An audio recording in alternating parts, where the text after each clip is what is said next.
Hello and welcome to this special program tonight with Dr. Ruchika Sharma. For those of you who follow her on YouTube and other social media spaces, Dr. Ruchika is a leading voice among the younger historians in India who are trying to set the record straight, who are trying to educate the publics all over South Asia and even beyond by not only digging out facts, historical references, authentic references, but in the process, they're also doing a great job in an environment where the nation states of India and Pakistan have been trying to erase or doctor historical facts and create new truths which suit their own political agendas.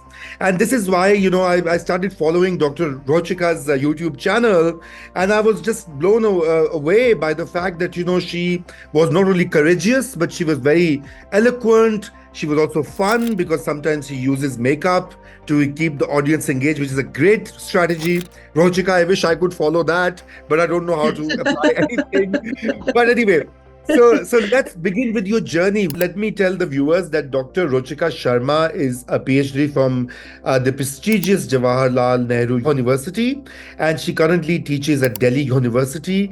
So she's not just a good academic, a rising star in scholarship, but also a great public communicator. And that is something so fascinating about her work and about her presence on social media. Yes, Dr. Ruchika, over to you. So first of all, thank you so much, Raza sir, for inviting me, and it's an honor to speak to you. So I am very glad that this has happened. And secondly, I know because of my bio, many people get confused, but I have studied from JNU. I don't teach at JNU. I teach at the University of Delhi, the Delhi University. Tell you. So my So, apologies. Yeah. no, not at all. So how I started the YouTube channel actually happened because of the university. So I used to do, eye makeup before. I think this was around COVID when I had learned around 2020, and I had just learned, you watching YouTube videos, etc. So when after that, after COVID ended and we went back to face classes, a lot of my students were very intrigued by the fact that, now ma'am comes with eye makeup on her eyes. And, before COVID, she wasn't doing that. So they were all like, ma'am, you should make a YouTube video, giving us a tutorial of the eye makeup. And I said, no, I can't. I have no qualifications in teaching people makeup. So then one of the students had suggested that maybe I should talk about eye makeup. Maybe I should talk about history while I do my eye makeup. And I thought that was a very interesting concept. And I did my first episode on 30th April 2022. And it was very well received. At that point in time, it was in English. And for the next 6 months, in fact, it was in English because my entire education has happened in English. So for me, whenever I talk about history, it's easier to do it in English than, in Hindi. But then I realized that if I have to get to the audience that really matters and really could, benefit from what I was talking about, then I must switch to Hindi Urdu. So that's when I made that switch. And Right. Tabse, of course, there has been many people who've sort of started watching the content and liking it. Oh And then yeah. that's when, sorry, nahi, bataiye, please. No. So what I want to say, Dr. Rochika, is that your students encouraged you, and I think this is also very important that we have to tell history and communicate the ideas in a different manner. That's what also appeals. I mean, you use makeup or you do a bit of banter, all of that, but we have to also find ways in which to engage the younger generations, especially. I know you're young yourself, so I'm a little. I mean, I'm older than you, but even the younger ones. I mean, they're not interested in reading. This is my problem, because I teach for the last 1 decade. I teach in the US, and now I see that they're more into videos, they're more into Insta posts or reels or whatever. So anyway, so when you started this and you started getting the feedback, I'm sure that because you were being so courageous and debunking so many myths, so you also were getting like negative comments. I mean, I saw you mention sometime. So tell us about that. How do you navigate that? Because it is a courageous act these days. Gee, thank you. I'm glad you think that it's courageous. My mother, thinks it's it's the other side of courageous. She thinks what I'm doing is very dangerous and all of that. And I think that's also because I get, a lot of these negative comments. I think for the most part, I can ignore these negative comments. Initially, for me, it was difficult because I wasn't used to getting a lot of these, negative comments. But I think eventually I developed a thick skin and I realized that a lot of these people, are just emboldened by the anonymity that internet gives them. And, they would never be able to say any of this if they met me in real life. And a lot of this is a reflection of their own insecurities. It's got nothing to do with me. And also because I think it's also a reaction which shows that it is really reaching the people that I wanted to reach to. So it's creating that backlash. I would actually be sad if there was absolutely no kind of reaction, because then it means that it's not reaching the people it's supposed to reach. So I'm kind of glad that it's reaching the people. And yes, there was negative comments. I think the only ones that I take seriously are probably death threats or rape threats. But they are few, although they do happen. And that's the only one I think that I try and report either on X, which is Twitter, or I'll try and file a cyber complaint or whatever. But again, they are not very helpful. But what I actually try and do, and which is why I no longer block a lot of these people, is a lot of the times when they are trolling me, they will also, sort of say their version of history or their myths. And for me, it's a very nice research exercise because then I know, okay, this is a myth which is sort of floating around, and I can maybe in the next video, sort of debunk it.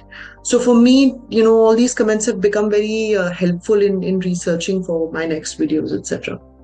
Right, right. So no, that's great. So let me come to some of the topics that you're, and of course you've picked really as you. I think your mother's is right that some of the topics you've picked are very sensitive in contemporary India, and I totally understand that. For example, you talked about Somnath Mandir, and then I remember you talked about Muhammad bin Tughlaq. Now you see Somnath Mandir, the temple, is a bit of a again, the nation states have appropriated that. So in Pakistan, when we grew up, we were taught that was a great achievement by Mahmud of Ghazna. He came and he, demolished that idol worshipping place. And he was such a good guy. While he had nothing to do with preaching of Islam, as we know, he was just another invader, looter, or whatever, fortune hunter, as I would call Absolutely. it, right? And so tell the viewers about about your research in very short manner. I mean, what did you find out, and you started looking at the historical sources, authentic sources, and tell us about what you found out, so that the Pakistanis who watch this also learn a bit. Yeah, no, absolutely. I think Somnath is a fascinating episode for two reasons. One, of course, is the fact that there is so much written about Mahmud Ghazni's raid on Somnath in the Farsi sources, but there's absolutely nothing written about in the Sanskrit sources. It's completely silent. There is not even a single inscription.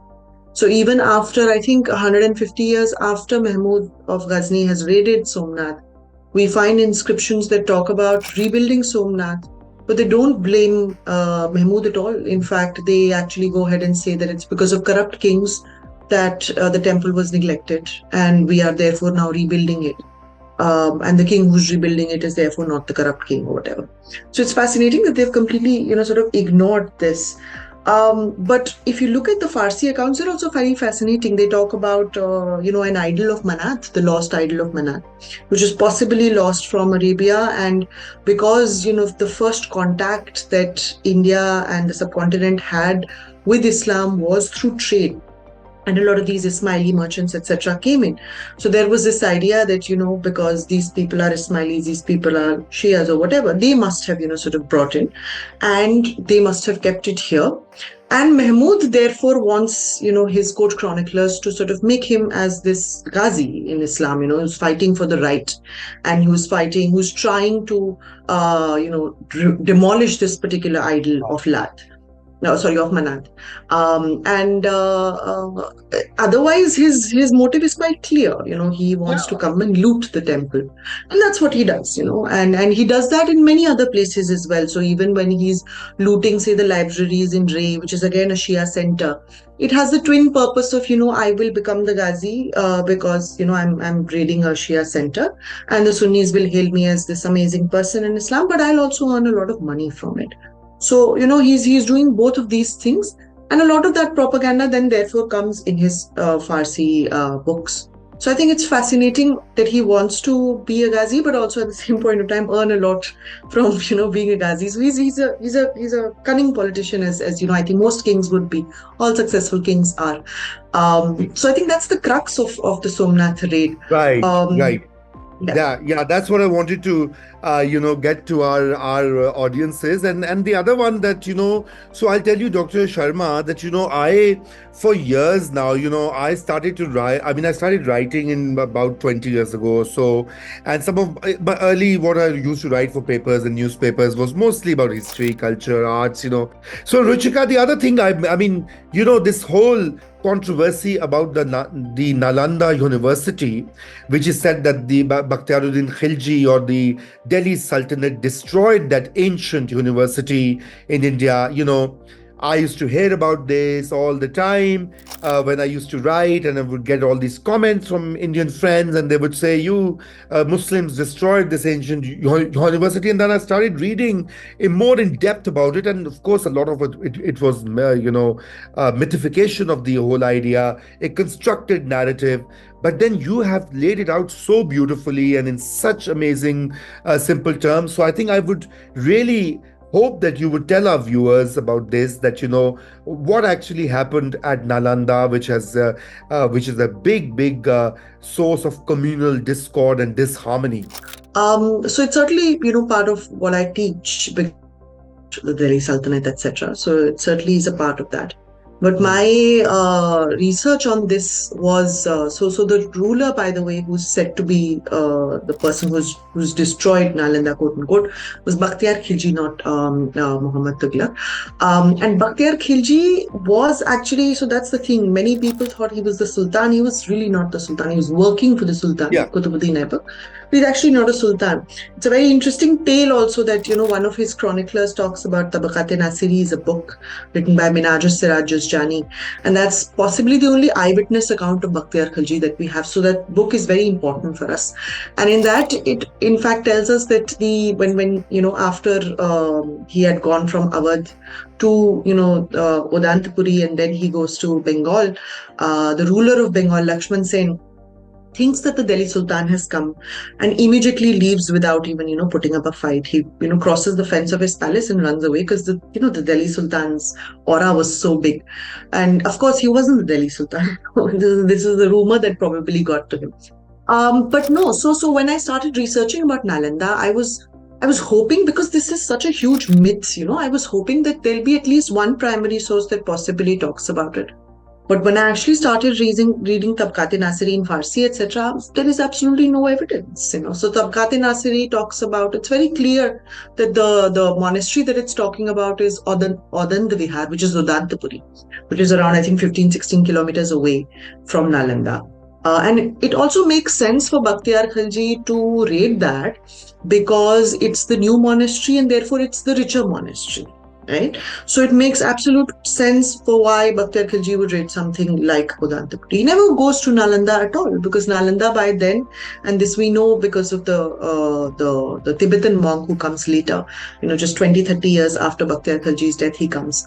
And he tells us that, Nalanda was anyway dying at that point of time because all the rulers were now patronizing the new monasteries like Odantapuri and Vikramshila, and Nalanda was not getting any patronage. So Nalanda Right. was already, an ignored monastery. So it makes sense for why Bakhtiyar Khilji would have nothing to do with it. Right. And then later on, even more interestingly, 300, 400 years later, the story that gets preserved is that possibly two Brahmins, were the ones who burnt Nalanda. And Nalanda, if you look at just the archaeological excavation, it was never burned completely. We talk about this great fire and all. The archaeological excavation just show, ash deposits in the top layer, which actually signifies partial burning. So even the archaeologist who did the excavation, like D.R. Patel, he talks about the fact that the Khilji, of course, didn't have anything to do with it, but also no massive fire, completely finished Nalanda. It died because of lack of patronage, because of other in, as institutions do die in history, there's not a huge collapse. And of Yeah. course, he talks about maybe accidental fires, etc., may have happened. Or, maybe a small fire may have happened, nothing big. We have inscriptional evidence of a fire, for example, happening in the 11th century. So this is 200 years before Bakhtiyar Khalji is coming in.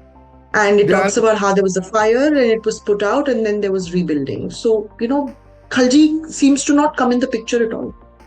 Right, right. So that's what strikes me from what you're telling, and and what I've read is that there are no primary sources available which actually testify to the kind of mythologies that we all have imbibed at some level. Part of me also feels when I hear the some of the Indian political leaders. I don't want to name a political party, and part of me also says that, well, आए तो थे ना Muslims, इन्होंने 1900 years में क्या क्या किया होगा.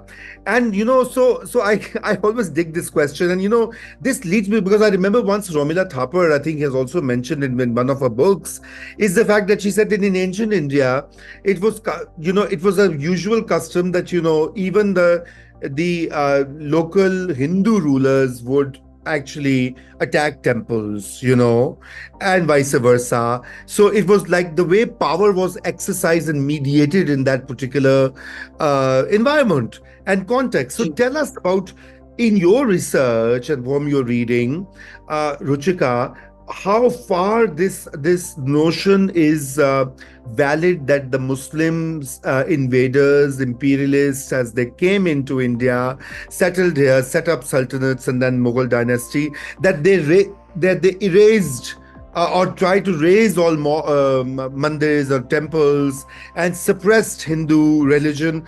I mean, I know I'm talking about a few centuries here, but what is your sense? Is that how valid is this meta argument? I pick these two as examples and then want to work towards a bigger argument. Yeah, I think it's not valid at all, and it's not valid on two fronts. One, of course, is temple destruction, but I'll come to it a bit later. But also the fact that these were outsiders. Well, if you look at outsiders, then I think almost all of India has come from outside. Even the Aryans came from outside. Now, India and Pakistan included would have almost everybody who's been in the subcontinent would have around 30% to 40% of their DNA as Aryan DNA, which comes from the Central Asian steppes. Right? So even the Vedic civilization, the people who wrote the Vedas are coming from outside. And it doesn't stop there. So Kushanas are from outside, the Hunas come from outside, the Shakas come from outside. This is 1,000 years of history of people coming in and going out, and some people are staying over here and some people stay over here and then die out and then someone else comes. So I think if you look at from that perspective, then almost all of India today has had some outside links. You cannot deny that.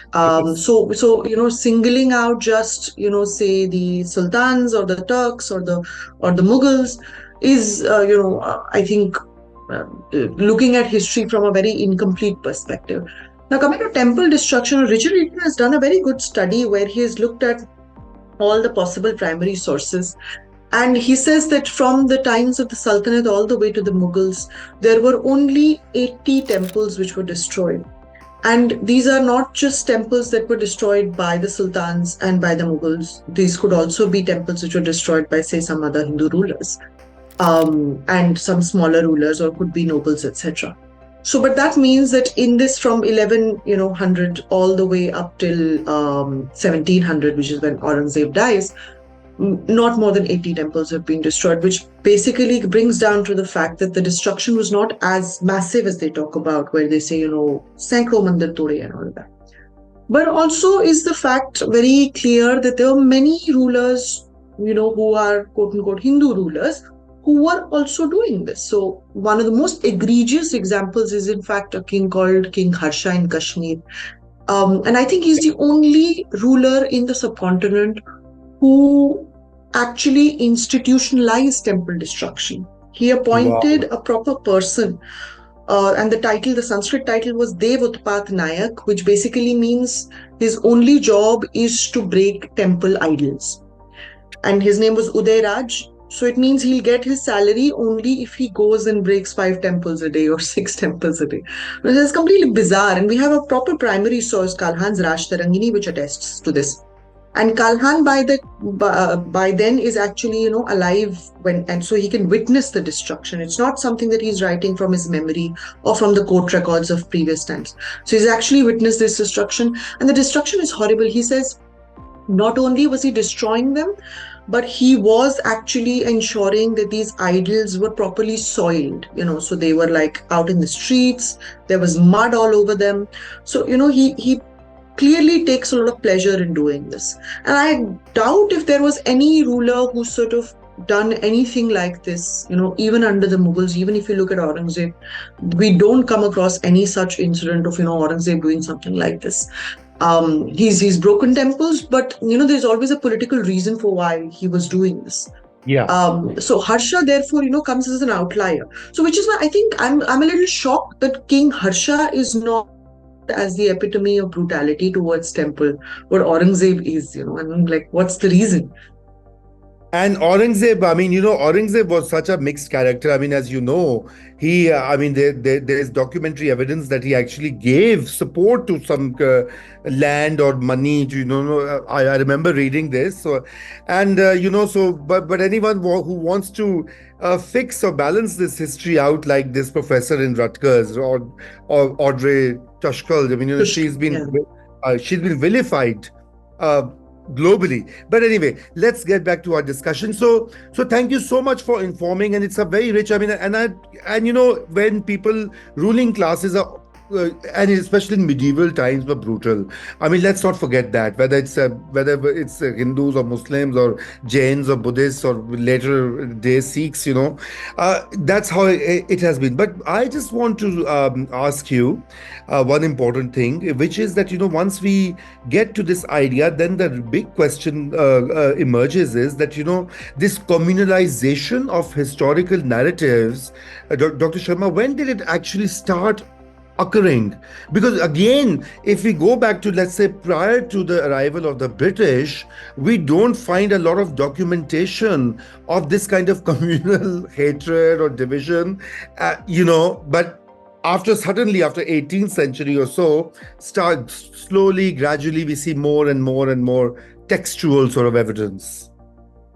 So absolutely, you are absolutely right. Aurangzeb, by the way, and I had made a video on this as well. We have documentary evidence to prove that he gave grants to at least 25 temples, out of which 3 temples were built under his reign. So there were new temples also that were built under his reign. So that in itself is a very fascinating thing. Very few people know about this. And I think the picture, therefore, that you get of people like Aurangzeb and even Akbar, etc., from say Jain literature is very different. They love Aurangzeb, so in Jain literature, he's hailed as Mardana and Mahabali. And one of the writers in Jain literature actually says that during his, time, people were free to practice their religion, which is the exact opposite of what we think of Aurangzeb today, right? But his own contemporary is talking about the fact that, Aurangzeb is amazing. And he is not, by the way, writing this when Aurangzeb is alive. He's actually writing it 20 years after Aurangzeb is dead. So he has no talwar, on his neck saying, oh, please write good things about me. He's actually writing good things about Aurangzeb purely out of his own free will. And he clearly must have seen great things happening in Aurangzeb's time that he's writing about this. So it's fascinating. And I think the communalization starts with the coming of the British. And the reason why it starts with the coming of the British is because the British are really not interested in digging deep. They want to do a very superficial, study of India's history. And for them, it's important to have a population which is divided rather than a population which is united, because it's a lot easier to, rule a population which is divided. And they also had their own issues with, the Muslim rulers. So, for example, Saladin and all of these people who had fought crusades, right? So you had the Pope, Pope Leo and Pope Urban and all of these people who had fought crusades for Jerusalem. And that memory is very embedded in the British Correct. psyche. They know the fact that, these were people who, for a very long time, were the people who were responsible for defeating the Christian forces, right? So they have this idea of the Muslim ruler as this marauding Muslim ruler, who is very brutal, who's very, and also is very good at the battlefield, right? So it's very fascinating how the British look at the Muslims is they hate them, but they also are in awe of them, so they are in very much awe of the fact that they are so powerful, but also that's the power that they hate, right? So that's the kind of idea that they cultivate in the Indian historiography, the colonial historiography that they write for us as well. And they continuously think that, oh, this is how they must have been when they came over here as well. And that's that's the idea that they accord to almost all of the Muslim rulers that come over here, whether it's Alauddin Khilji, whether it's Aurangzeb, whether it's Tughlaq, whether it's Bakhtiyar Khilji. And this idea of constantly conquest and not really acculturation, which is basically what happened, if you look at Sultanate times or Mughal times, they would constantly look at this as an idea of conquest.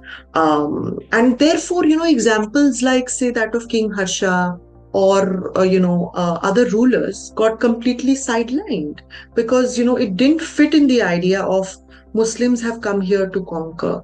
It would have challenged that idea because then you have a Hindu ruler also breaking a temple. But then, therefore, this was completely conveniently ignored, because they were not really fitting into the narrative. And that narrative actually stuck with the political parties who were born during the colonial times only, like you have the RSS, etc. And they even now, when you look at their history and the idea of history that they have, is directly from quoting an Angrez source, And Yeah, these were people exactly. who really, who really did not have, and it's fascinating. And they constantly talk about decolonializing and all. And I'm like, but you are quoting from a colonial source. And Yeah. these were people, who did not have any idea of history. History at that time wasn't even a developed discipline, right? So No. they are doing whatever they want with history, and it's fascinating because they look at the Hindus at the exact opposite of how they look at the Muslims. So they look at the Muslims as powerful, but also somebody that they hate. They look at the Hindus as weak and effeminate, So the term that they give them is gentus, for example, which comes from the term Gentiles, right? So this is, of course, conveniently forgotten in a lot of the historical narratives that RSS, etc., wants to cultivate right now. So I think it's fascinating, but that's where the communalization first comes in. And even though, because of Professor Romila Thapar and Irfan Habib and Athar Ali and all these amazing professors, academic history in India has become much better.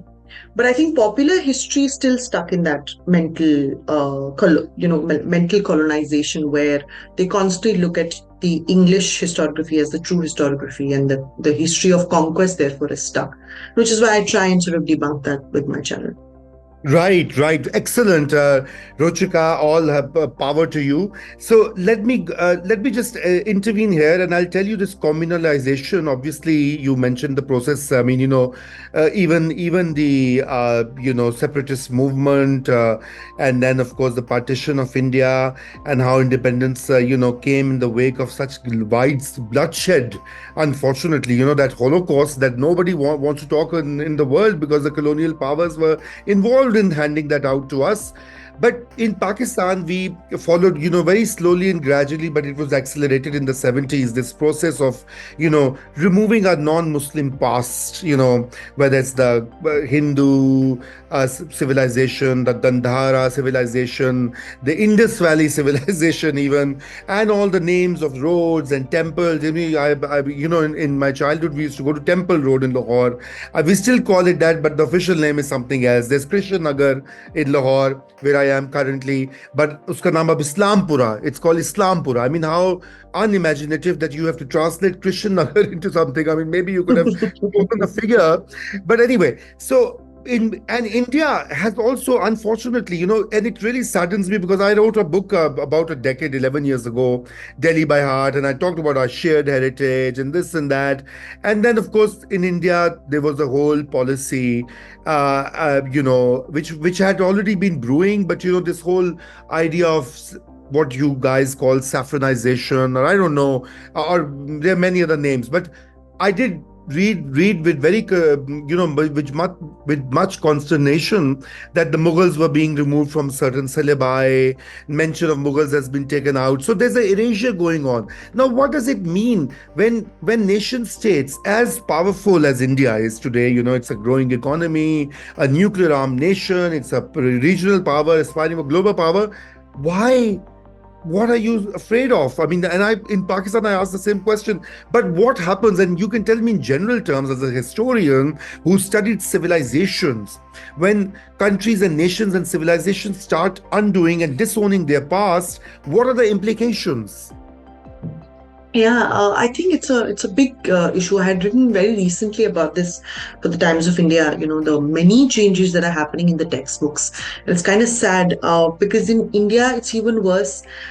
In India, we don't teach good history to our students at all in schools. Like, even if the book is good, the way it's taught is so bad, everybody thinks history is boring because it's taught very Yeah. boringly. Same. So nobody actually opts for history, at the college level, at the undergraduate level, which means they never come to us. And we can therefore never make them, unlearn history, which they've learned in school, and learn good history. So basically, then they continue to know the history that they learned in school, which is often, manipulated by the governments that keep changing in India. And currently, of course, the saffronization project. I think it stems from a huge insecurity about your own past, and creating this idea that there is only one historical narrative, and that this is the historical narrative that has. India has been doing this for at least 10 years now, maybe 10, 15 years now. And the idea is, I think constantly to lie to students. It's not like a student in India will not know about Taj Mahal. Of course, he knows about Taj Mahal. He will go to see Taj Mahal. He will know that a Mughal has built it. So even if you delete a chapter on Mughals, it's not like the child is not going to learn about Mughals. Such an important part of Indian history, the 300 years of Indian history. How can you just sort of wish it away and remove it away? But I think what it creates therefore is a vacuum, and basically then the child will try and learn it from, say, for example, these WhatsApp forwards, etc., which will teach all kinds of absolute balderdash about Mughal history. And that is what they will be fed on until unless somebody tries to correct the narrative or whatever. And I think it basically shows a very sorry picture that we have to sort of hide parts of our past, etc., and shows deep insecurity. And you're not doing anybody a favor. And I think, if you're lying to children, you're probably doing even worse.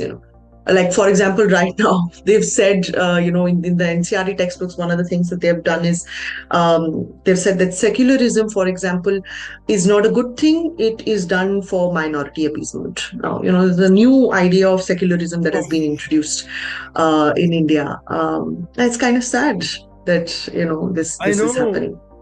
I know. I mean, it's like really. So, unfortunately, there was a poem by our late Urdu poet Fehmida Riaz, Tum Bilkul Hum Jaise Nikle. She came to Delhi and actually she read it in a mushaira there. But, the worry that I have is that, this is such an injustice to young Pakistanis, young Indians, who are going to school now, and they learn all these strange things about their past. But anyway, so Ruchika, tell me, what is the way forward? I mean, I have so much to talk to you, but I know I'm mindful of your commitments.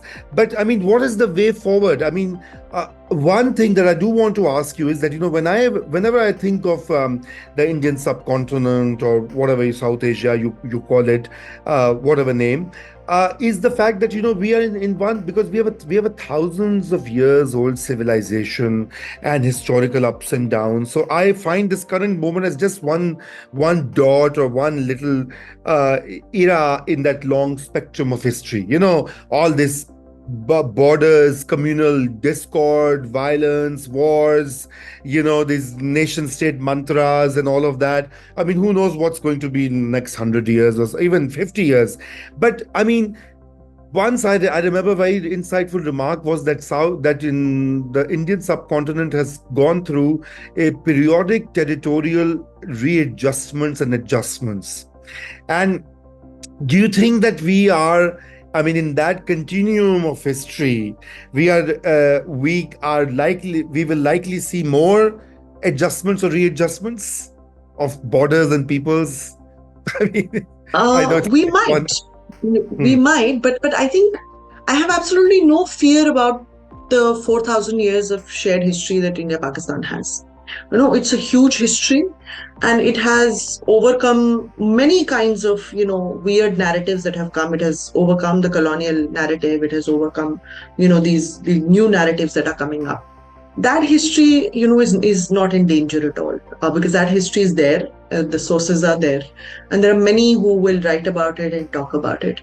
I think what worries me more is about how this bad history is being used and the dangers of using this bad history. Because in India right now, it is leading to a lot of hatred. It is leading to some deep amount of communalization, and the immediate dangers of it is people dying because of it, and people sort of looking at each other uh, through a very different kind of lens because of the poison that a lot of this absolutely non-factual history is creating. um, I think that is the bigger danger, and which is why I think the way forward is basically to talk about the Yeah. correct version, the factual version of history, and to put out the facts as much as possible. I try and do this through my YouTube. I'm hoping there are other, who would do the same. But that's the problem with the academic community also. I think they don't know, bole nahi bole, should we talk about it, should we not Yeah, talk yeah, about it? yeah, yeah. I think a lot of the academics have such great, cushy jobs that they're like, I don't have to do this and all of that. Plus, of course, in India now it's not also not easy because of a lot of the gagging orders and etc. Now the IT Act is also being passed, so I don't know.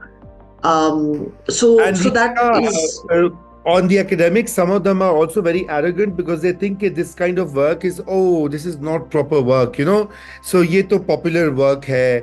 This is, fluff stuff. They don't realize how important is that knowledge must be transmitted, must be shared. What's absolutely. the purpose of knowledge otherwise? Yeah. Yeah, absolutely. And in fact, I think it's the responsibility of every academic to sort of share whatever they've learned, Yeah. and give back to the society, because the society, I think, invests a lot in, especially societies like India and Pakistan who don't have a lot of money, invest a lot in an academics, research, etc. So it's important that you give back, but I think many academics don't look at it like that. They look down upon it, as you completely rightly said. So I think it's sad, but I have a lot of hope. In people who listen, and in people who sort of propagate this further. When I started my channel, I didn't think it'll rise to 22,000 subscribers someday. So I think that in itself has given me a lot of No, no, hope. yours is Um, growing, and we all support your channel and your work. And that's Thank you what so I'm much. also trying to do with my other colleagues. We're trying to do this in Pakistan also, so that some of the Lovely. notions about, because Pakistan is a militarized state, the military Mhm. has, ruled half of its, half the length of and the history of the post 47 history. So we're also trying to do the same. So Ruchika, I know you have to go. Thank you so much for your time. And I hope that at some point after a few months or so, we'll invite you again. And in the meantime, keep up the great work. Thank you. Thank you. Thank you so much for having me, and I'd love to come again. Thank you. Okay. Thank you, Ruchika. Bye.